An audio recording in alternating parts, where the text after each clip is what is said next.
redlining that we faced on the west and south sides of the city. So on behalf of Lawndale Christian Development Corporation, I, Whitney Smith, would like to welcome you to our space and welcome the mayor up to the podium. Thank you. Thank you, Whitney, and thank you, everyone, for being here. Let me also acknowledge the other leaders that are joining us here today. Chicago Department of Public Health Commissioner Dr. Allison Artery, who after all these many days probably doesn't need further introduction. Chicago Department of Health Chief Racial Equity Officer Sandy Brown. Chicago Department of Public Health Medical Director Dr. Geraldine Luna. City of Chicago Chief Equity Officer Candace Moore. Westside United Executive Director Aisha Jocko. Rush University Medical Center Vice President of Community Health Equity Darlene Hightower. Phalanx Family Services CEO Tina Sanders. Greater Auburn Gresham Corporation CEO Carlos Nelson. Swedish Covenant Hospital Director of Intergovernmental Affairs Marcia Jimenez. Northwest Side Housing Center Rapid Response and Hyperlocal 60639, that's a mouthful, Program Manager Cindy Oliveras, and Southwest Organizing Project System of Care Organizer Director Jessica Biggs. It is only fitting that we're standing on historic ground to make an historic announcement.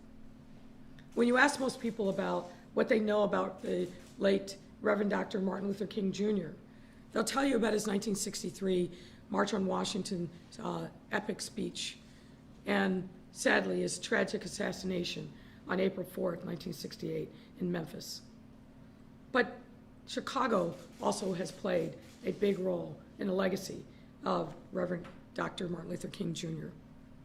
That's why we're here today at the MLK Exhibit Center, located in historic North Lawndale, which commemorates Dr. King's fight against housing inequality and redlining as part of the 1966 Chicago Freedom Campaign that he helped to lead. Allow me to share this important moment in both Dr. King's legacy but also our city's history. It was during the Chicago Freedom Campaign that Dr. King and his family took up residence in an under-resourced apartment building at 1550 South Hamlin Avenue here in our city. They lived there for 6 months to expand civil rights activism from the South to northern cities. The campaign gained momentum through demonstrations and marches in July 1966. And as we students of history know, it was during one of these marches that black demonstrators were violently attacked by white residents with bottles and bricks, and Dr. King himself was struck, leading him to remark, I've seen, quote, I've seen many demonstrations in the South, but I've never seen anything so hostile and hateful as I've seen here today, end quote. Nevertheless, Dr. King did not give up the fight against housing inequality and redlining here in Chicago. And thanks to its organized activism, the Chicago Housing Authority announced that it would build public housing with limited height requirements, and the Mortgage Bankers Association agreed to make mortgages available regardless of race. Those are monumental steps at that time. Now, these announcements were, as Dr. King eloquently put it, the first steps in a 1,000-mile journey. And we're still on that journey today. We've made undeniable progress in our city. And I'm standing here today as the first black woman and first LGBTQ mayor as a testament to that progress. But no one thinks that we've gone far enough, and in fact, we have not. The journey is marked by a number of other notable events in our city's history and painful legacy around systemic racism. And it's nestled against a backdrop of a number of discriminatory policies, such as redlining, restrictive covenants, racist public housing practices, and more, and what was a deliberate, intentional strategy to give groups access, some groups, access to opportunity, but pointedly to deny it to others, notably black and brown residents in our city. And those historic practices still reverberate today. The results of these events and practices are the source of the great disparities we still see at this moment in health, wealth, and almost every other important indicator of well-being. And they can never fully encapsulate the everyday injustices that Black and brown residents, LGBTQ members of our community, and others, immigrants and refugees, continue to face. And at almost every single point in our city's history, sadly, racism has taken a devastating toll on the health and well-being of our residents of color, and particularly those who are Black. And without formally acknowledging this history and reality and the continuing impact of that infamous legacy, looking at the root causes of today's challenges, we will never be able to move forward as a city and fully provide our communities with the resources that we need to live happy, vibrant, and fulfilled lives. A lesson that we learned the hardest way possible through COVID-19, when it struck our city and wreaked havoc on Black and Latinx communities. That's why, ladies and gentlemen, I am here today with racial equity and healthcare leaders to formally declare systemic racism as a public health crisis here in Chicago. When we think about racism, many of us, you can clap for that.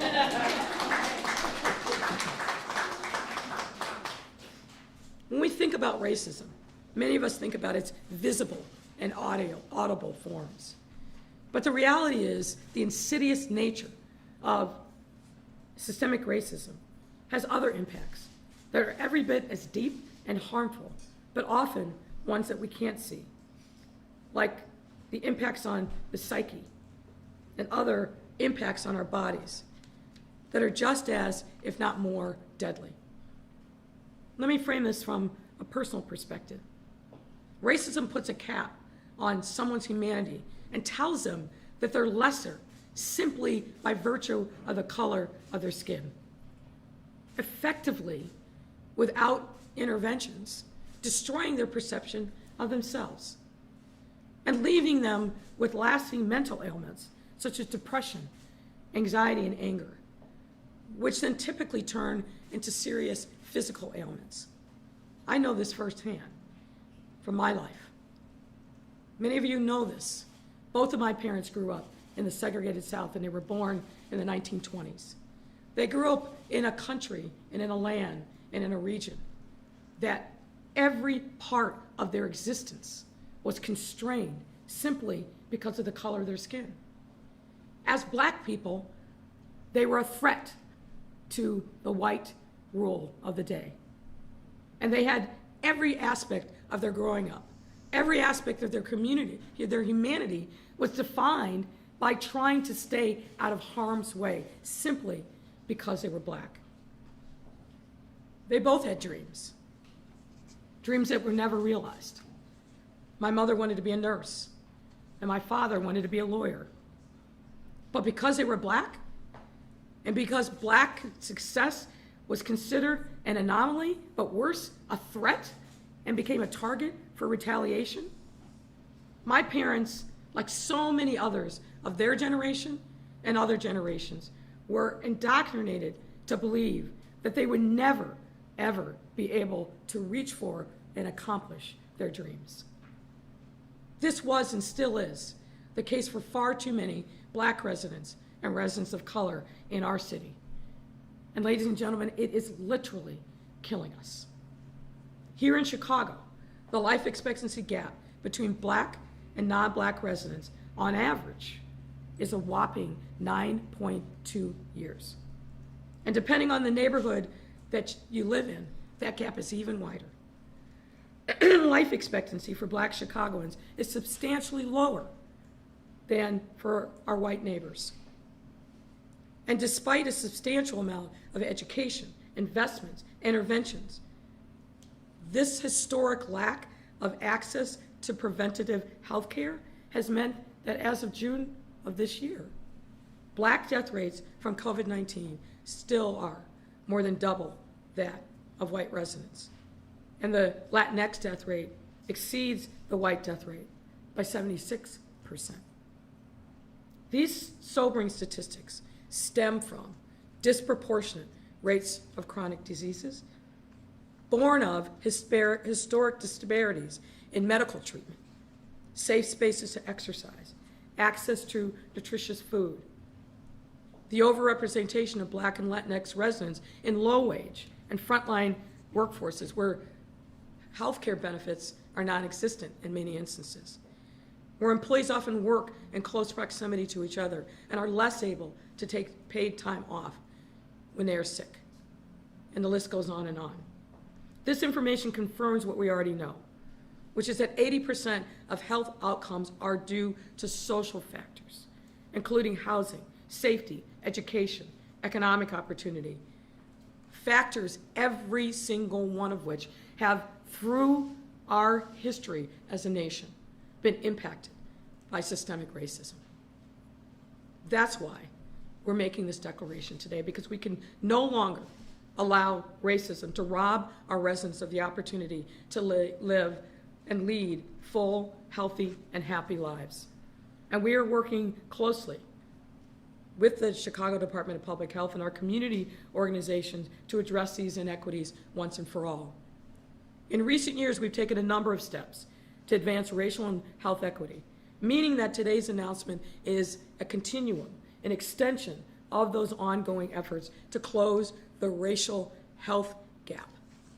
We established a health in all policies approach to the city's decision-making, including policy development and implementation, budgeting, and delivery of services.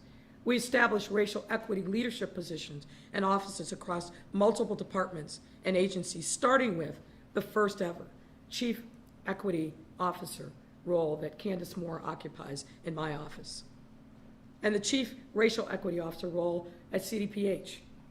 We've also advanced data reports and tools to support racial equity, as well as fostered community co-leadership to promote equitable transit-oriented development and COVID-19 vaccine distribution, notably reflected in the Racial Equity Rapid Response Team, whose members are with us here today.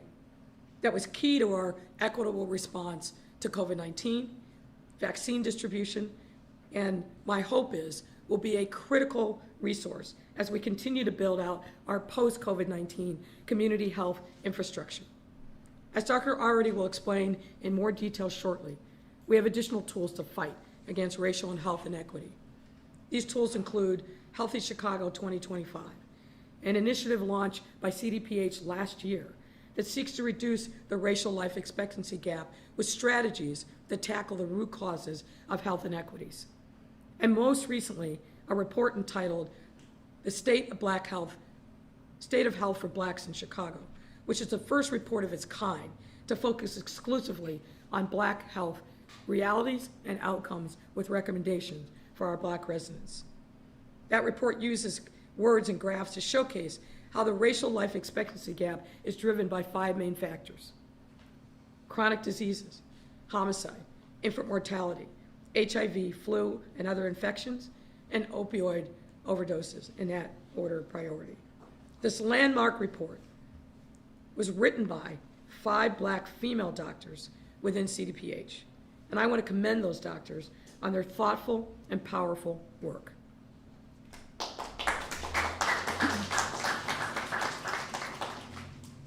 These are incredible steps forward, but folks, we all know that we have more work to do.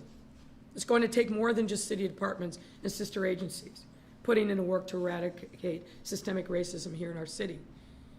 As residents of the city, we have to all come together and acknowledge the truth, acknowledge the past and the present, and be cognizant of and take accountability for the ways that we perpetuate racism in our everyday interactions and individual lives.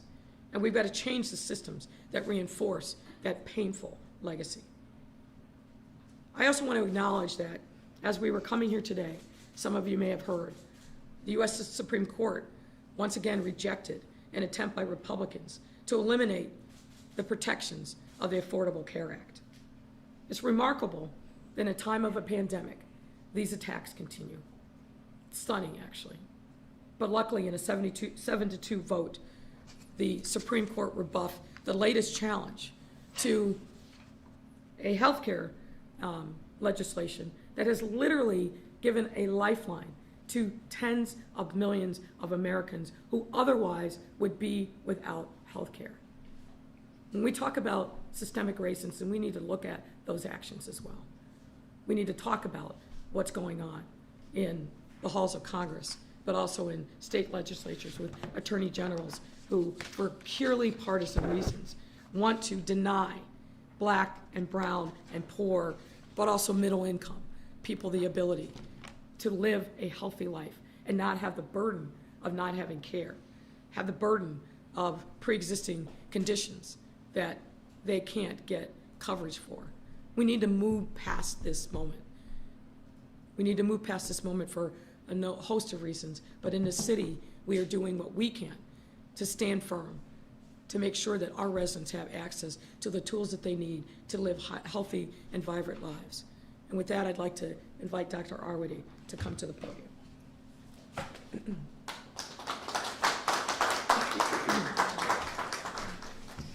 Thank you, Mayor Lightfoot, for your leadership as we declare racism a public health crisis in the city of Chicago.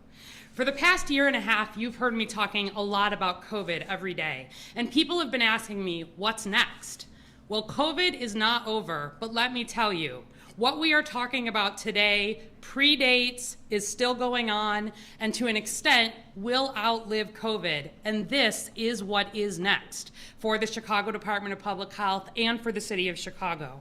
We've seen the toll from COVID on families who have lost loved ones, lost jobs, lost hope during the pandemic, and we've heard over and over again how COVID has been particularly devastating for Black and Latinx communities. But we have also seen the power of an entire city coming together with a common purpose to beat this virus, and we are succeeding. We're averaging just over 60 cases a day with a percent positivity of 0.8% today.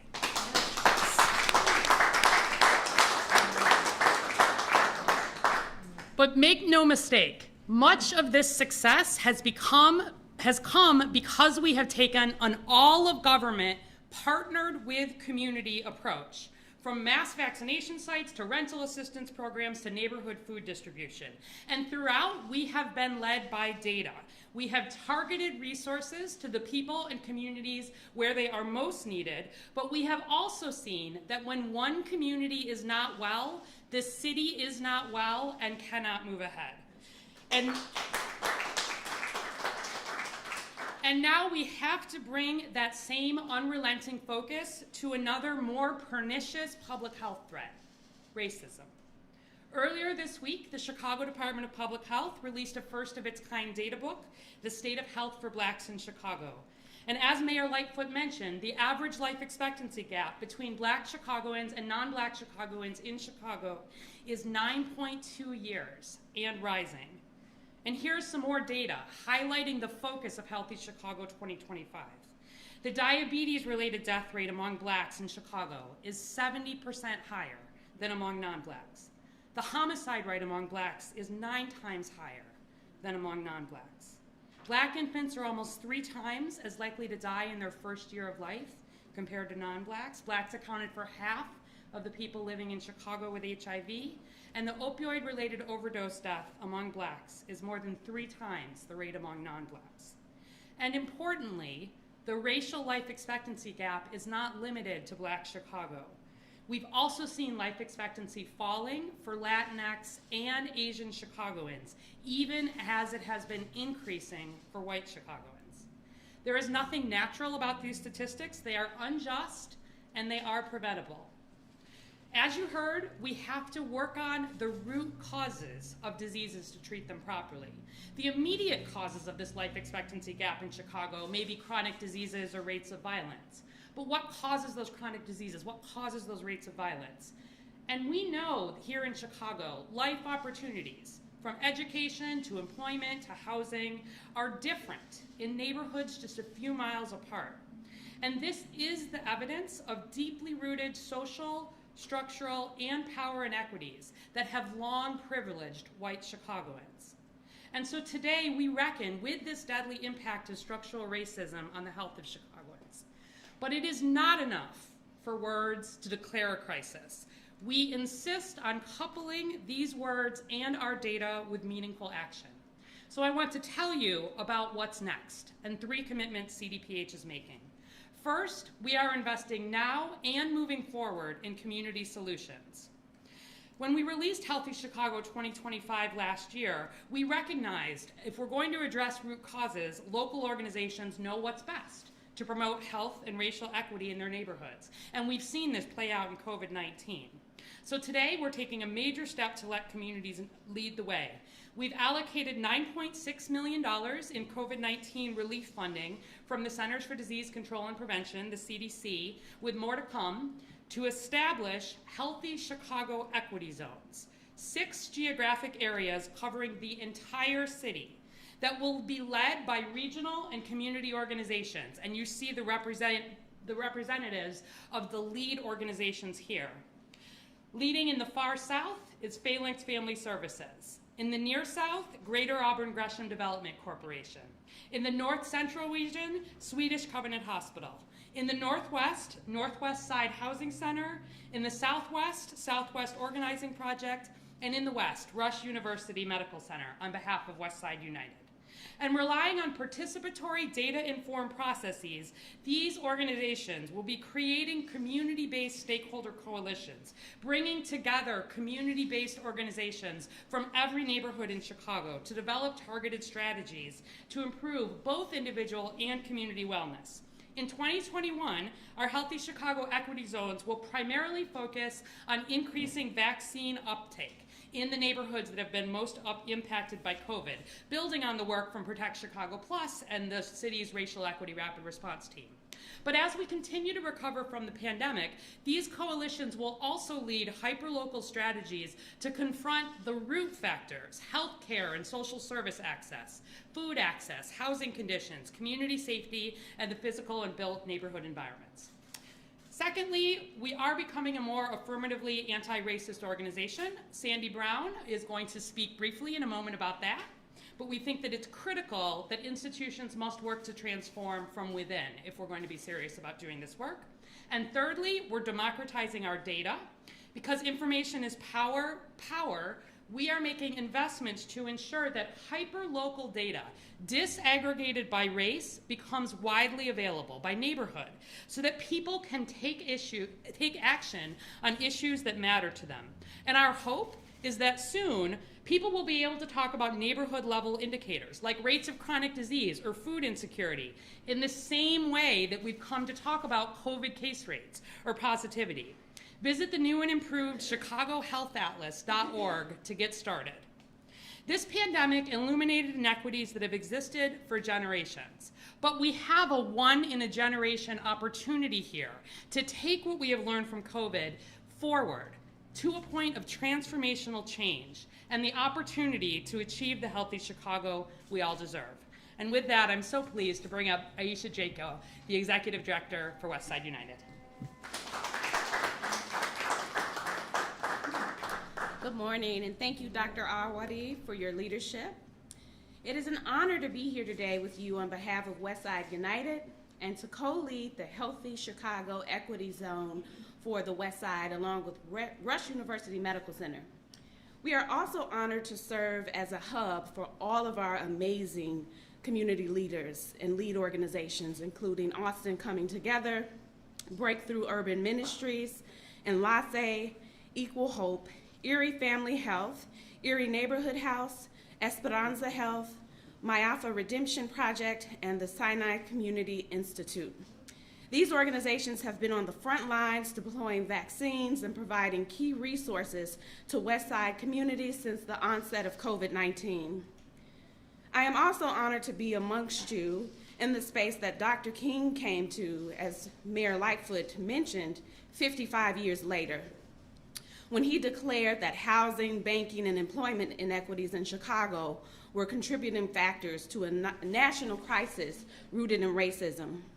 The voices and hard work of community leaders from Operation Breadbasket, the Chicago Freedom Movement, the Chicago Coordinating Council of Community Organizations were also leveraged to bring attention to and actionable strategies to quench the injustices that many Chicago residents, like my family, who moved to 18th and Central Park right down the street in 1967 encountered. Today we stand in similar fashion, declaring racism as a public health crisis in Chicago, in the spirit of Dr. King, leveraging the voice and power of communities. This has also always been the work of Westside United. In 2018, 6 healthcare institutions, including Amita Health, Cook County Health, Lurie Children's, Sinai, Rush, and UI Health, a multitude of nonprofits, businesses, government agencies, and residents came together as Westside United to make 10 Westside communities stronger, healthier, and more vibrant places to live. With a mission to build community health, economic wellness, and healthy, vibrant neighborhoods, our aim is to decrease the life expectancy gap, which stands at 14 years between the Loop and Chicago's West Side, by 50% by 2030. We are committed to improving the region, or this region of the city, by developing, implementing, and evaluating strategies that are geared toward increasing healthcare access, economic mobility, and educational attainment for West Side residents. Deconstructing racist systems is at the epicenter of our work at Westside United. It began and continues to reframe and dismantle racist and inequitable practices that have existed within our healthcare institutions and partner organizations by redefining how we collectively redistribute wealth and resources within and outside the walls of our institutions. It is with this spirit and intentionality that we continue the work of Dr. King via our mission, via the launch of the Racial Equity Rapid Response Team, via the launch of Healthy Chicago 2025, and today's announcement of the Health Equity Zones. I'd like to remind you that on March 25th in 1966, Dr. King said, "We are concerned about the constant use of federal funds to support this most notorious expression of segregation. Of all forms of inequality, injustice in health is the most shocking and the most inhumane because it often results in physical death. I see no alternative to direct action and creative nonviolence to raise the conscience of this nature. This is our moment to act on this observation made 55 years ago to ensure that those coming behind us don't have to work to address the same inequities because of the frameworks that we are enacting and sustaining today." Thank you so much. At this time, I'd like to introduce Candace Moore, who serves as the City of Chicago's Chief Equity Officer.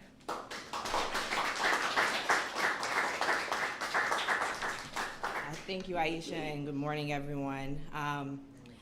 I stand here really proud to be with many colleagues and community leaders that I've gotten the benefit of working hand in hand with, both since I started, but certainly throughout the COVID pandemic. I'm really proud of the important steps we're taking as a city and that our words will be backed up with action. It is simply not enough just to condemn racism. We have to work day in and day out to build anti-racist culture and systems. That's why this partnership with the Department of Public Health, we've articulated key strategies that will advance and build anti-racist culture and systems. Namely, we're going to be building capacity for anti-racist leadership. That means cultivating visionary, strategic, and authentic leadership that can analyze the impacts of racial harm and inequities and is equipped to build sustainable solutions with communities most impacted by the problems. We're going to be reckoning with the impacts of racism. That means reflecting on how past racial inequalities were and continue to be produced and reclaiming our present engagements with intention to transform relationships, practices, policies, and systems that maintain these inequalities. We're going to advance strategies to operationalize racial equity. This means building our internal infrastructure for change, cultivating a will to act, executing intentional tools and strategies that are differentiated to best meet the needs, and holding ourselves accountable to producing equitable results. And we're going to be empowering transformative community relationships. That means designing fundamentally different structures of engagement and problem solving that embrace shared governance, appropriately resource groups that are impacted by the most racist structures to be key drivers in building and executing the solutions. You've already heard some of the efforts that we're taking on in alignment with that framework, and I'm proud to share a couple more from my office. So in partnership with CDPH, we will be expanding capacity building opportunities for our department and agency leaders by providing racial equity learning cohorts over the next 2 years. This is an investment into the talented leaders of our city who show up day in and day out to serve this great city. This effort allows us to collectively strengthen our muscle for thinking about the impact of race and racism in our city and strategize on ways to better support all Chicagoans with what they need to thrive. And last but not least, we're going to be taking the final steps in our co-creation process of an equity statement of principles with our community by sharing a final draft for public comment.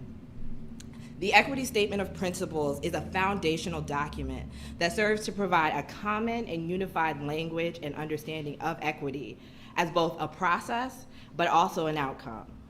The goal is that this statement will live to be embraced by the entire city government and serve several purposes, including but not limited to guiding the work of the citywide planning initiative, We Will Chicago, city department strategic planning, and other city practices, priorities, and initiatives. While these are really important steps on our journey, I'll note they are just the beginning. Together, we must make a collective commitment to act toward building systems of inclusion that are able to reflect on our past, reclaim our present, and reimagine our future. Thank you, and I'm excited to introduce my colleague, Chief Equity Officer, Sandy Brown.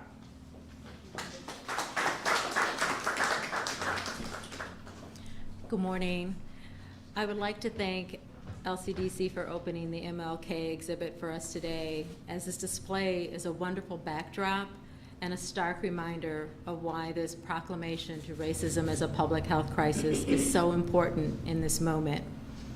Thank you, Mayor Lightfoot, Commissioner Arwady, for your continued leadership, support, and advocacy for racial and social justice. I stand before you as the Deputy Commissioner, Chief Racial Equity Officer, which is the first position of its kind with the Chicago Department of Public Health, and was created to lead CDPH's internal racial equity transformation. Since joining the department in September of 2020, myself, alongside others, have begun the strategic planning process with the intentional focus on embedding equity in all of our objectives, strategies, and goals for the next 5 years and beyond. We will be conducting a racial equity assessment that will allow us to examine CDPH's existing practices, policies, and structures to identify inequities and remove barriers that adversely impact certain populations of our community, as we've heard today. This would include looking at our internal recruitment and hiring process in order to address the lack of Black, Indigenous, and people of color in senior leadership roles, conducting a communications audit to strengthen our external messaging, improve the ease of accessibility, and streamline navigating our website, and building internal capacity to expand our community outreach and partnerships as we work collaboratively to eradicate racism, close the life expectancy gap of Blacks in Chicago, and put measures in place to ensure all Chicagoans, regardless of where they live, will have equitable access and resources and services to live healthy lives in Chicago. Before I close, I want to take a moment just to recognize the authors of the 2021 data brief, State of Health for Blacks in Chicago, that was mentioned here by Mayor Lightfoot, and that was publicly released on Tuesday of this week, and the first of its kind for our department. Congratulations to Blair Akins, Dana Harper, Rochelle Paul Brutus, Donna Scrutchins, and Yas Simpson, members of Chicago Department of Public Health Health Equity Index Committee, for your time, dedication, and commitment. And we're so proud to have this brief have been released this week. And so if you haven't got your copy, please let us know so that we can make sure you can get a copy of the brief. And I'm going to turn this over to Dr. Luna, Medical Director at Chicago Department of Public Health. Welcome, Dr. Luna.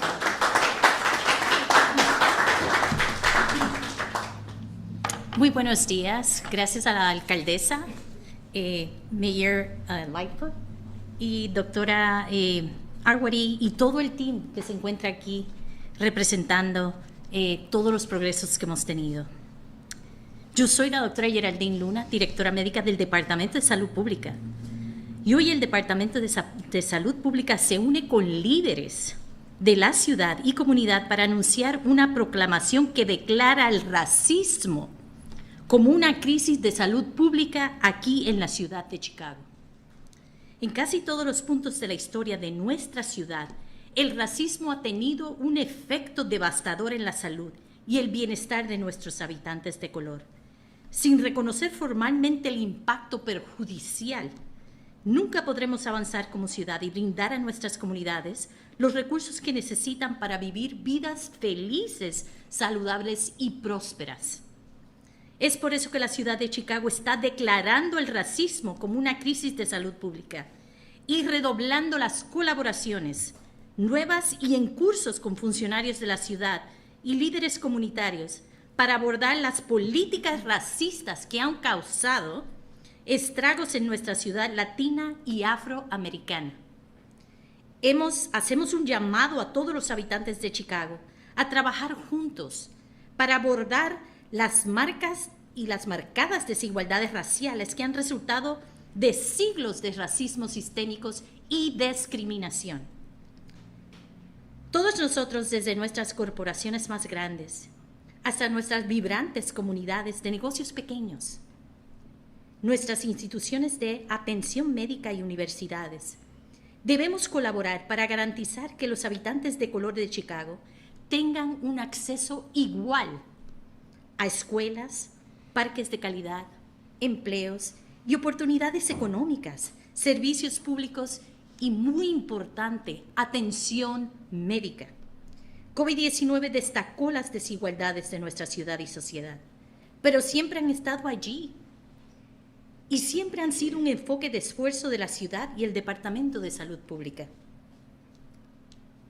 En el 2020, el Departamento de Salud Pública lanzó Healthy Chicago 2025, que significa Chicago Saludable 2025, un plan para reducir la brecha racial y la expectativa de vida y la esperanza en la ciudad, con estrategias que abordan las causas más fundamentales en las disparidades de salud.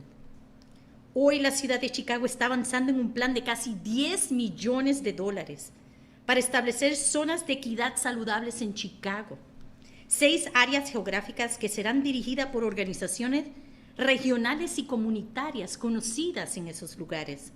La ciudad también ha tomado muchas otras medidas en los últimos años para promover la equidad racial y de salud, con el fin de abordar este importante tema. Muchas gracias y manténgase a salvo, Chicago.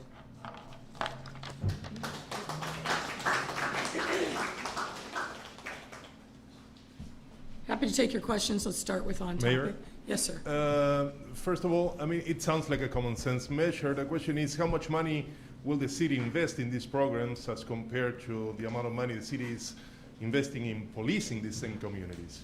Well, we have already invested really tens of millions of dollars, if not hundreds of millions of dollars, on a range of different initiatives emanating either from CDPH, the Department of Family and Support Services, or other city agencies, or from our corporate budget. You know, as we talked about, and I think the speakers really spoke to this issue really eloquently, the things that lead to life expectancy gaps, to healthcare inequities, are rooted fundamentally in systemic racism, but they manifest themselves in lots of different ways. So what we have been trying to do is counteract that history that legacy by making the kind of investments, whether it's in public housing, in public health, in the support services that we provide, in education. All of these investments are with an eye towards equity and really righting the wrong of the past. And we'll continue to make sure that we've got the resources that we need to make those kind of investments, because fundamentally, that's what's going to turn things around. And you mentioned public safety. Look, I'm a firm believer in treating public safety, but particularly gun violence, as a public health crisis. And when you do that, you look at the root causes. That examination leads us right back to the same places that we're talking about today. Systemic racism, lack of investment, lack of opportunity, which leads to lack of hope, despair, and violence. It is a continuum. Mayor, Yes, we've heard this a lot from other cities and states in the past year, as well as the CDC. Why is this important now? And then a second follow-up to that question is, how much did COVID play a part in making this declaration today? Well, we needed to make it now, and it's way past time that as a city we made this declaration, and we're following the lead of other cities and states that have already done so. But I want to emphasize that it's not enough to just make the declaration and talk about it. We've got to follow it up with concrete actions as outlined in the comments from Dr. Arwady, the work that we're doing on Healthy Chicago 2025 and other initiatives across city agencies to address some of these systemic issues. And the question of COVID, COVID laid bare a lot of disparities. You know, when we started looking at the disproportionate impact of COVID on communities of color, in particular, there's a straight line to the lack of access to safe, affordable, high-quality health care, and all the mythology that had been built up around communities of color's fear of the healthcare system, not using preventative care, waiting until, in many instances, way too long. Westside United was really formed as a result of seeing those life expectancy and other healthcare gaps to really demystify the healthcare system and bring people into care. So COVID brought in sharp relief all of the long-term systemic problems around inequities, but particularly around lack of access to healthcare. So we've sharpened our focus now for 15 plus months on this issue. I said at the very end of my remarks, and let me highlight it again, the work that we've done over this last 15 plus months. I gave a charge to my team from the very beginning. Let's not build temporary scaffolding. The challenge that COVID really forced us to reckon with at a much more accelerated pace than we might otherwise have is a challenge, but also an opportunity. We wanted to build partnerships, authentic relationships, but also infrastructure and systems that we could scale up in a post-COVID world and really build much more widespread but equitable access to healthcare at the community-based level. That's why we've leaned into the relationships that we develop with the folks who are here today, as well as our federally qualified healthcare centers. We've got to do a better job as a city in partnership with folks on the ground to bring people into care and really try to improve life and healthcare outcomes. Were there other on topic, because mine are, I didn't know. Anybody else on top? Go ahead. Okay, elected school board. Yep. Obviously, it isn't what you wanted. Is, the governor this morning says he will sign, he plans to sign this. Do you see a way to perhaps make some changes? Well, I think you also have to look at the very end. The sponsor in the House filed a motion to reconsider. That puts the bill on hold. And we already reached out, and we plan to continue negotiations, actually real negotiations for the first time over the last couple months. So I do see a path forward. We've got to address some of the obvious deficiencies in the bill. If you watched or listened to the committee hearing yesterday morning, also the questions that were put to the sponsor on the floor last night, there were a number of things that were identified. The size of the board, 21, where the largest elected school board in the country is only 9. The fact that the 21 can set their own compensation without any checks and balances and build, not only pay themselves whatever they want, but build a huge bureaucracy, dollars that in my view should be pumped back into the system to help support the education of our children. The fact that the Latinx, undocumented members of the Latinx in other communities here in Chicago are completely disenfranchised. The fact that there's no guardrails around the amount of money that can be spent on a single campaign. We know from the experience of LA there, a single race was $1 million. That doesn't bode well for parents who are demanding a seat at the table to actually have the opportunity to get one of those 21 seats. So the fact that the bill doesn't account for the fact that the city of Chicago provides $500 million annually to CPS and climbing in the out years because of CPS's structural financial issues. There's a long list. I think all of those were identified by individuals yesterday in the committee hearing as well as on the floor. So my hope is that we will come together quickly and work on a trailer bill that we can present to the members of the General Assembly in the veto session. Crime. There has been some incidents, 4 different armed robberies near the Mag Mile, Old Town area. The looting patrols that were on the Mag Mile apparently are no longer there, is that right? I mean, is this, what? It's the age-old question. You can't have a cop on every block, but it certainly doesn't bode well when you hear of families being robbed near the Mag Mile. Well, obviously, we're very concerned about that. We have put officers on fixed post, both north and south of the river. We continue to have officers downtown with the lights, but we've got to do more, and we're working in partnership with people on the ground, the Mag Mile Association, building owners, other retail businesses to make sure that we're being as responsive as we can, but we've got to make sure that those officers stay in those deployments and are diligent as to what's going on in the area around them. But nobody's happy about any incidents of crime or violence anywhere in the city, and so we will continue to make sure that we renew our focus in 18 and in 1 to prevent any further occurrences. Can I ask you, Lester, on the midnight liquor curfew? Yes. You changed it from the 10 p.m. to midnight, hearing that there still might be some pushback. Why do you think midnight is a better compromise? You know, truthfully, I've always thought midnight was the place that we should land.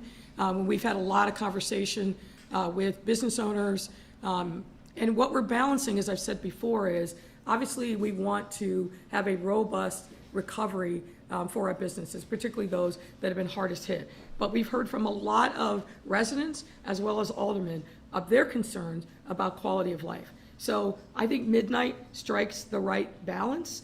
I mean, surely if you need to buy liquor, you can get it by midnight to tide yourself over to the next morning if that's what your intent is. But I do think that the midnight deadline strikes the right balance, given that quality of life in some areas is a real significant problem. We've seen gatherings, seen incidents around packaged liquor stores and neighborhoods on the south and west side in particular. So we're going to continue to be very diligent in demanding of those businesses that they police themselves, that they have adequate signage, lighting, and cameras, and when they see that something untoward might happen, that they're taking steps to alleviate that potential harm to the local community.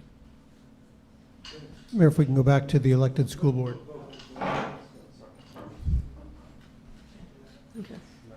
There you go. Spoke to Representative Delia Ramirez this morning, and she said there's already a Senate bill they're working on that's going to allow undocumented residents across the state, a bill that would make it open to undocumented residents across the state.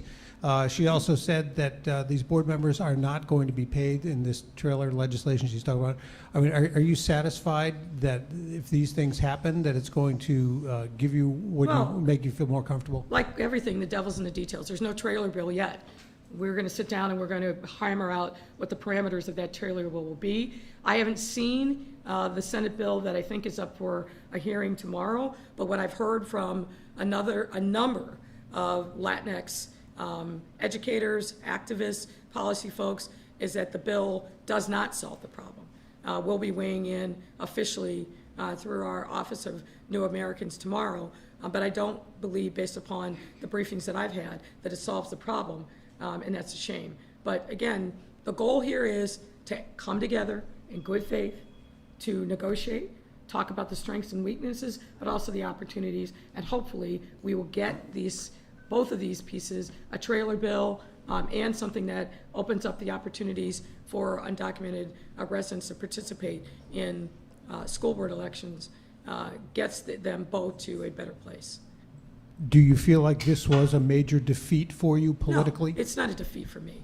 It's absolutely not a defeat for me. This isn't, for me, ever been about politics, ever.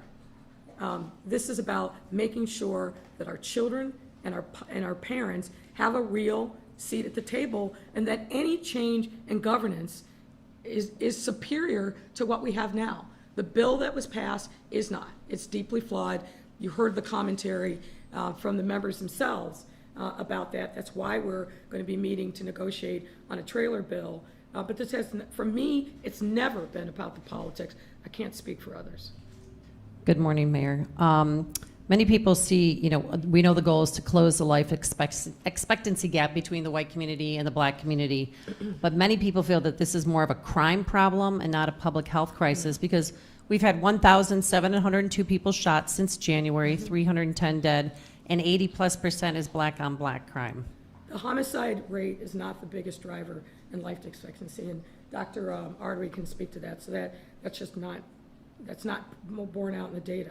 Obviously, we don't want shootings, we don't want homicides, but the biggest driver of the life expectancy gap is a lack of access to medical care, the underlying comorbidities like diabetes, health disease, heart disease. That is really the thing that is driving it. I gave you the list in descending order. Yeah. Homicide's not the number one factor. It's a factor, to be sure, but certainly not the number one factor. Okay. The data absolutely proves something entirely different. Okay, understood. And we're learning this morning that Lurie's Children's Hospital, they have 1,800 kids on a waiting list to seek mental health, get help for mental health issues, excuse me. Is there any way that we can get some of that COVID relief funding to them and to these other hospitals around the area that need help? Well, I'm not aware of that waiting list, but it's been clear, and I'll invite Dr. Arwady up to speak more specifically about it. COVID has had a dramatic impact on everyone, including our young people. And the fact of the matter is, that's one of the reasons why I fought so hard to get our schools open back up, to give parents the opportunity to have their kids come back into what is really one of the major social and organizing tools, if you will, for their young people, which is the school. I went to my daughter's last day of school yesterday, and there was a lot of happiness and joy, obviously, for summer break to be starting, but there were a group of young girls, probably fifth graders, I would guess. They were in tears, and they were in tears because they were going to miss each other, because they had come together 5 days a week for now months in my daughter's school, and that bond that you get with your peers, it's irreplaceable. And the absence of that for almost 2 school years, and the harm that has caused, cannot be understated. So we've got to, as we have been talking about, really attend to the social and emotional welfare of our children. It is critically important that happens. Goes back to this question of elected school board. How are we going to be dealing with the post-pandemic needs of our children? And whatever the new form of governance is, has to understand and acknowledge these challenges that our young people are facing. And she's been back in school since August, correct? My daughter? Yeah. No, she was back in school full-time, I want to say, since sometime in March, I believe. Okay, but that's the goal next year, is to have Catholic, private, public schools back Monday through Friday. Look, what I control and have influence over is Chicago public schools. We will be back. Barring some new epic surge, which we do not anticipate, 5 days a week, every week, in person. Yes, sir. Hi, Mayor. Very nice to see you today. I wanted to ask about... Can you just identify yourself? Yes, my name is Pascal Sabino, West Side reporter for Block Club Chicago. Okay. I wanted to ask about some of the mass shootings that we've seen recently in West Garfield Park, just a little bit north of here. On Tuesday, there was a mass shooting. Sorry, getting some feedback. That's okay. There was a mass shooting on Tuesday. I talked to some of the residents in the area. They said that... Are you talking about the one in Inglewood? In West Garfield Park. Okay. Right around Madison and Pulaski, that corner, people say, including violence prevention groups, they say that's one of the largest open-air drug markets in the city. Lots of the residents and the business owners that I've talked to have said, you know, there's really no recourse. We call the police don't come. There's police cruisers driving by, you know, drug dealing happening in the open streets. And so I just wanted to ask about some of the police response to issues like that, where it feels, you know, residents feel like there's nothing that they can do, even when they do try to take a stand. So that's not my understanding, and that's certainly not my observation. Really, for the last 2 years, what we call the Pulaski Corridor, from the Eisenhower on the south to Lake Street on the north, that is a notorious area, and there have been historically open-air drug markets. People coming from the suburbs, both by car but also by public transit, to score heroin, meth, whatever flavor you want. And in some instances, in years past, it looked like a scene out of some other country where you got runners at the train stations going up to people and asking what they want and then taking them to places where they can get that fulfilled. We have, since the summer of 19, working very diligently with the folks on the ground in those neighborhoods, been working to disrupt those open-air drug markets. Just 2 Saturdays ago, we announced what we've called the West Side Initiative, that is focused exactly in that area, combining, of course, heightened law enforcement presence, but really working with community members on the ground there to build supports for things like green spaces, working and using Legler Library reopening as an anchor institution, the Melody School that's right there that now has a beautiful playground. But we've been there in that neighborhood intensely for the last 9 months, engaging folks on the ground. We cut the ribbon, if you were, or did a groundbreaking on a roller skate area that's going to be opened up in a vacant lot. So we're investing a significant amount of city dollars, but also attracting philanthropic dollars to this very area because of the challenges. So I know Deputy Chief Cato, he's in charge of the West Side, also the commanders that are on the ground there, they know the charge. The charge is we must be responsive, we must disrupt these open-air drug markets, but we must do it in partnership with the community and build capacity in those communities so that when an area is cleared, the community has the ability to reclaim that territory once and for all. I'm going to be out tonight to the West Side to address the community related to that shooting. Look, nobody likes what's happening with gun violence in the city, least of all me. This is the thing that absolutely keeps me up every night and makes me more determined, everyone I see, to do more. But fundamentally, just as we were talking about here, when communities have been disinvested in for decades, when systemic racism is unchecked, when young people grow up not seeing people go to work every day, have a job, a real job, that they can build a life on. Those are the kind of root causes of the violence that we're seeing. There's no question about it. So we've got to disrupt those root causes by flooding these areas with resources, building capacity, working hand in hand with the community. But I'm going to say what I always say in this kind of circumstance, the federal government has to step up to. The fact of the matter is there are too many illegal guns on the streets of Chicago, and we're seeing these mass shootings now everywhere. I think there's over 50 just in the last few weeks or last couple months across the country, whether it's Austin was the most recent one outside of Chicago. I talk to my fellow mayors all the time, and it is the number one thing that is a topic of conversation, because without federal intervention, empower the ATF, make sure that federal licensed gun dealers are only selling to people that have a valid FOID card, not straw purchasing, make sure that those guns actually stay in the hands of the person who purchased them and not leave and get out on the streets as they do, stem the tide of gun trafficking across our borders. All of those things are low-hanging fruit. They don't have to go to Congress and deal with the vagaries of the House and the Senate. These are things that the executive branch can do right now, today, to bring better safety to cities all across the country. Can I ask a quick follow-up on Sure.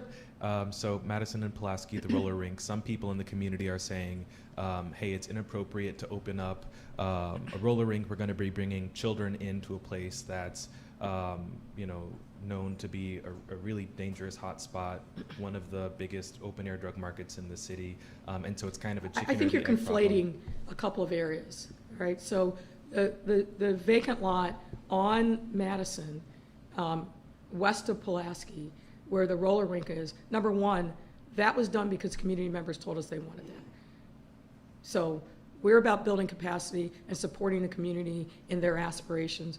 If you watch the announcement and the groundbreaking, there were 40, 50 community members representing various groups across the West Garfield Park.